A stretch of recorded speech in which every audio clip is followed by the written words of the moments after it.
Calibration. Your Silhouette Alta comes pre-calibrated, but there may be an instance when you have to recalibrate it manually. To check the calibration, go to the 3D Print tab in Silhouette 3D. Go to the box on the upper right-hand side and make sure your machine is selected. Then click the wrench tool in the left-hand corner of the box. The software will tell you to take a piece of copy paper, cut it in half lengthwise, and place it on the print bed. The paper is what you will use to test the optimal position of the print head. Don't use a folded up piece of paper. If the piece of paper you're using is too thick, the calibration will be off. When you have your piece of paper ready, click Start in Silhouette 3D.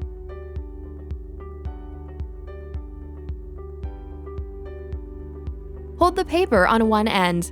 The machine will then move the print head to 3 different points: the front left position, the front right position, and the back position. When the print head goes to each position, attempt to slide the paper under the print head to see whether you can move it. You should feel some resistance when you try to move it, but the paper shouldn't be so hard to move that you bend or damage it. In the software, indicate whether moving the paper at each point is easy, normal, or hard, and click Next. The software will then tell you which section needs to be adjusted. If you indicated a point was too easy, you need to tighten the screw on the mechanism by turning the screw counterclockwise with the hex key.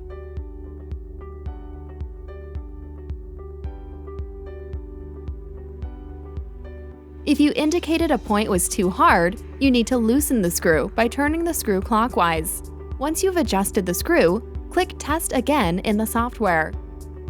The Alta will lower the print head and have you test the point again with your piece of copy paper.